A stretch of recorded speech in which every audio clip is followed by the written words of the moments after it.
Como um time desacreditado que enfrentou polêmicas e polêmicas durante a temporada, por alguns momentos virou motivo de chacota dos rivais. Sinceramente, eu acho que a chance do Corinthians ser campeão da Copa do Brasil é quase zero. É oficial! O Corinthians tá fora da Copa do Brasil de 2025. O Corinthians não vai jogar a Copa do Brasil no ano que vem. Deu a volta por cima, com uma campanha incontestável, eliminando seu maior rival, ganhando cada jogo na raça, na superação e na vontade de trazer o Corinthians ao topo de novo. Você vai acompanhar agora a absurda trajetória do Corinthians, de piada ao tetra da Copa do Brasil. Calma aí, torcedor corintiano. Quando eu falo de piada, obviamente eu não tô querendo dizer que o Corinthians é uma piada, né, mano? Tá louco, não sou doente. É porque eu lembro agora, muito bem, você vai se recordar, torcedor corintiano, que quando caiu o Corinthians no sorteio, teve alguns torcedores aí, times dando risada, falando, ah, não, o Corinthians já passamos. E realmente, se alguém tá rindo por último, esse alguém é o Corinthians, né, moleque? E agora o Corinthians pode simplesmente mostrar a taça de tetracampeão da Copa do Brasil. Já vai chegando aqui agora, deixando o like, né, rapaziada? Já peço, deixa o like, se inscreve no canal, se estiver aparecendo um botãozinho de hypar aí, você aperta também. E se inscreve agora no canal, irmão. No fim do vídeo, se você não gostar, você se desinscreve, beleza? Mas eu garanto que você não vai se arrepender. Fechou? Vamos ver a história do Corinthians, absurdo. Sendo bem sincero, rapaziada, eu tava bem ansioso pra fazer o vídeo do campeão desse jogo, independente de quem fosse, né? Vocês sabem o time que eu torço, a maioria de vocês sabem, mas o Vasco, cara, se fosse campeão, eu ia fazer um vídeo muito épico, porque a torcida do Vasco merece, tá ligado? E a do Corinthians também, cara, são duas torcidas aí, então independente de quem ganhasse, pro bem do futebol, né, rapaziada? Vocês sabem que eu amo o futebol acima de qualquer rivalidade, eu ia fazer o vídeo melhor possível, né? E esse do Corinthians aqui também foi uma campanha de arrepiar, uma campanha absurda. Então, mano, desfrutem do vídeo aí, corintiano, parabéns pelo campeonato de vocês. E é isso, mano, vamos pro vídeo, a trajetória do Corinthians. Vapor! Abril de 2025, a estreia. O Corinthians começava sua trajetória em busca do tetra, depois da final de 2022 e a semi de 2024, onde o Corinthians acabou tropeçando aí, né, ambos contra o Flamengo, cara. Meio que a Copa do Brasil tinha um gostinho ali de que, pô, tava perto do Corinthians conquistar, sabe? Mas o primeiro cenário do Corinthians na competição não era muito bom. Obviamente, de todas as competições, a Copa do Brasil era quem mais poderia colocar o Corinthians no topo. E o primeiro desafio foi o Novo Horizontino, no primeiro jogo sob o comando de Dorival. E a primeira frase dos melhores momentos desse jogo aí, entre Corinthians e Novo Horizontino, comprova o que eu acabei de dizer. Corinthians vem mal em 2025. Depois do título do Paulistão, Ramon Dias veio capengando, né? Acumulou vários tropeços ali. E o início do Corinthians na temporada foi um começo bem difícil, cara. No primeiro jogo, o Corinthians quase toma um gol logo de começo. Mas depois da jogada de Mateuzinho e Thales Magno, Hector faz 1-0 pro Corinthians, que vence. No jogo da volta, era só fazer o dever de casa, vencer o Novo Horizontino. Porém, tudo referente ao Corinthians, às vezes sempre toma um ar de drama, né, rapaziada? E é isso que, pô, a torcida do Corinthians sempre fala, né, mano? É tudo pro Corinthians é sofrido, cara. E essa campanha foi realmente uma parada, assim, de muita superação, que é a cara do Corinthians. O Corinthians quase toma um gol logo aos 10 minutos. Imagina tomar um gol e tomar pressão do Novo Horizontino, cara. Mas o tempo vai passando, o Corinthians não define o jogo, vai ficando dramático, até que aos 47 do segundo tempo, Yuri Alberto fecha o caixão e define a classificação do Corinthians.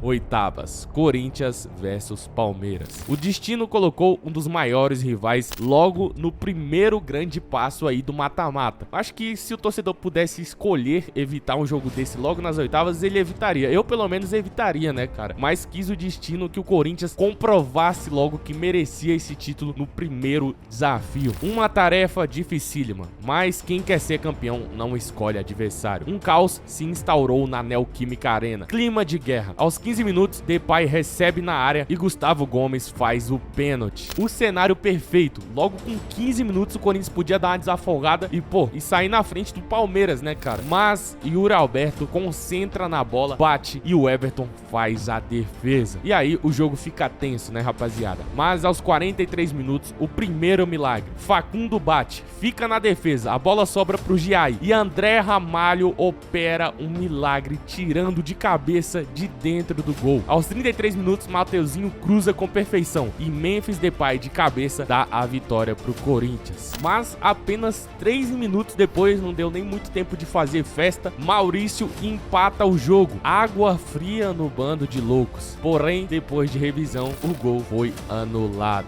1 a 0 Corinthians e com vantagem pro jogo de volta. Obviamente, para esse jogo de volta diziam que o Corinthians já estava eliminado, que 90 minutos no Allianz Parque é muito tempo. Inclusive, rapaziada, essa frase aí só zicou esse ano, né? Não, mentira, contra a LDU deu certo, falei besteira. Mas nesse caso aí zicou. Então acho que ficou 1 a 1, podemos dizer assim, né? Aos 13 minutos, Aníbal dá uma de Zidane, dá uma cabeçada na boca do Martínez e é expulso. O Martínez cai ali no chão. E aí eu te pergunto, rapaziada, se alguém te dá uma cabeçada na boca, mano, qual a tua reação? Tu ia cair, igual o Martínez caiu no chão? Você ia ficar com raiva? Se tu levasse uma cabeçada forte igual essa aí na boca, o que tu faria, mano? Comenta aí, beleza? E aos 42, Matheus Bidu amplia a vantagem pro Corinthians. Com 1 a mais, 1 a 0 no placar, 2 a 0 no agregado. Tava fácil pro Corinthians? Não. O jogo ainda era sofrido. O Palmeiras ainda chegava muitas vezes, mas o Corinthians tinha sangue nos olhos pra levar esse título. Começa o segundo tempo e aos 13 minutos, Gustavo Henrique sobe e guarda. 3 a 0 no agregado. O Corinthians estava nas quartas. Rapaziada, eliminar o Palmeiras nas oitavas é um ótimo sinal para um time que quer ser campeão. Prova muita maturidade, né, cara? Eu já vi alguns cenários aí onde o Palmeiras foi eliminado nas oitavas e, curiosamente, os times que eliminam o Palmeiras acabam indo muito longe. Porque, vamos ser sinceros, eliminar o Palmeiras hoje em qualquer fase é um ótimo indício de que você consegue jogar com qualquer outra equipe, né? É uma das equipes mais fortes do Brasil, cara. Quartas, Corinthians versus Atlético Paranaense. O primeiro duelo era na Arena da Baixada. O clima já era como esperado, caótico. A torcida do Atlético Paranaense, que eu gosto muito de ver quando tem jogo lá, cara, porque sempre é um clima de guerra. A torcida sempre faz o seu papel, sabe? E a mística ali do time, com aquelas fumaças vermelhas, pá. Eu acho uma parada bem bonita, mano. E fica intimidador, né? Vamos ser sinceros, rapaziada. Mas um herói improvável iria aparecer. Jogo quente até que aos 44 minutos tem uma falta na entrada da área. Hugo Souza faz ótima defesa. Mas aos 12 minutos do segundo tempo, depois de ótimo passe do Vitinho, Mateuzinho cruza na área e gol de Guinegão. Guinegão marca e simplesmente vai lá e mete a comemoração mais zica possível, moleque. Mano, eu curto muito essa comemoração do Guinegão, mano. Ao mesmo tempo passa a hora, mas parece que ele não liga, que ele tá só fazendo qualquer coisa. Ou então ele tá tipo assim, galera, olha como eu sou foda, tá ligado? Tá aí entre as minhas comemorações favoritas, tá, rapaziada? Deixa aqui essa anotação.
De pênalti. Impressionante, né, rapaziada? Eu sempre gosto de destacar algumas coisas sobre a minha visão do futebol aqui. E tem uma parada que eu percebo que é o DNA de cada clube. Por exemplo, tem clube que exige esse tipo de comportamento dos seus atletas. Corinthians, Cruzeiro, Flamengo, o próprio Vasco. Historicamente, são times que têm goleiros pegador de pênalti, né? Então, tipo assim, meio que é um critério. Vamos supor que o Hugo Souza pegou tudo no jogo. Se nos pênaltis ele não faz nenhuma defesa, a torcida do Corinthians ia ficar, meu Deus do céu, mano. Beleza, o cara não pega um pênalti. Meio que com a seleção brasileira tem isso com o Alisson, né? né? É um ótimo goleiro, mas o cara não pega pênalti, tá ligado? E o Corinthians sempre teve isso, mano. Goleiros pegadores de pênaltis, né? Pô, o Cássio e agora o Hugo Souza. E anteriormente também. É meio triste quando um goleiro pega o pênalti, é massa. Agora, quando pegam o seu pênalti, no caso do Flamengo e ter o Safonov aí, também é triste, né, mano? Então, ter um pênalti defendido é muito triste. E é mais triste ainda quando chega essa etapa do futebol brasileiro, que acabou a Copa do Brasil, acabou o Brasileirão, né? E aí a gente tem que vir na KTO aqui, né, rapaziada? E, sei lá, fazer uma fezinha aqui em Angola e África do Sul, mano. Por exemplo, aqui, tá aqui o resultado final pra Angola, 6,25. Então, assim, odão, né? Compensa, sei lá, fazer uma loucura aqui, porque, assim, não tá tendo jogo. Aí você pode ir no Napoli. Tu pode ir no Napoli? Beleza, irmão. Napoli ou Bolonha. Eu, particularmente, não acompanho muito esses jogos aqui. Só que já que é pra ir na sorte, eu prefiro ir em Angola e África do Sul, né, rapaziada? Comenta aí pra vocês qual que seria dessas aqui a melhor opção. Muito provavelmente eu vou botar 5 aqui em um desses, né? Total de escanteio mais de 8,5. Acho que bate, né, rapaziada? Mas, obviamente, com responsabilidade, né? Nesses jogos aqui, quando tiver com essa odd alta, já sabe, né, rapaziada? A chance de acontecer é um pouco mais favorável pra casa. Então é uma parada que a gente não bota muito dinheiro. Mas, se você quiser aí, recomendo aí a KTO pra vocês, com responsabilidade e apenas pra maiores de 18 anos.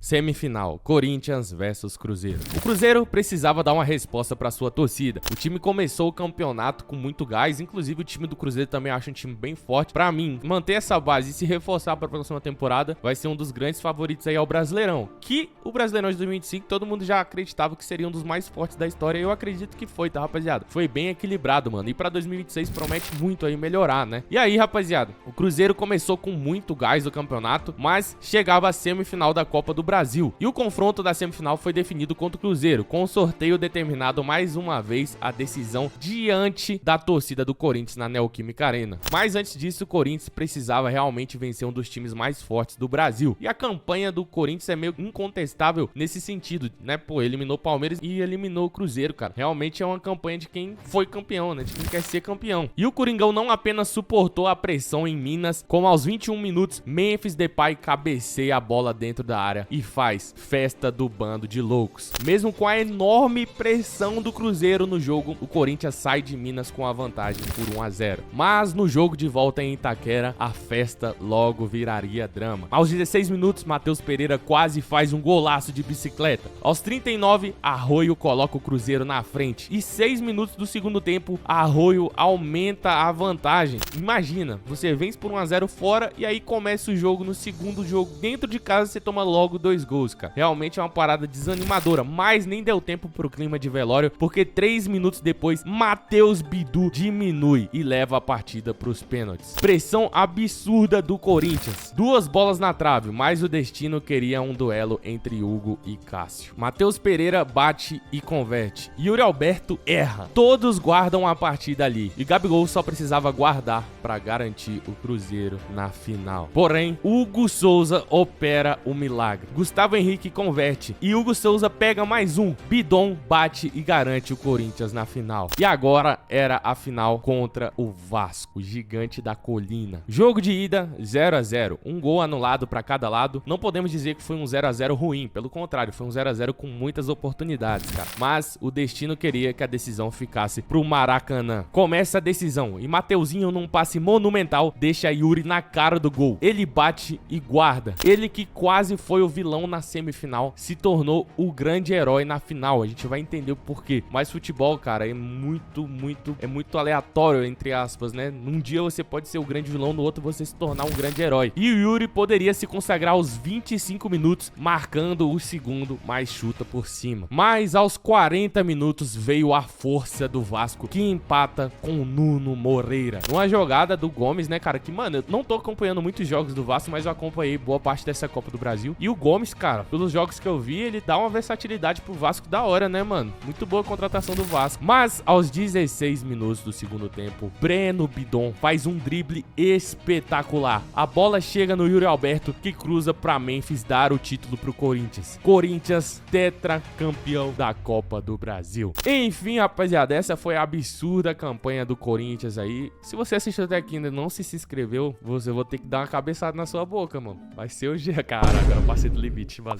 Porra, até eu fiquei com vergonha. Vou acabar o vídeo aqui, mano. Deixa o like, se inscreve no canal e valeu, fui.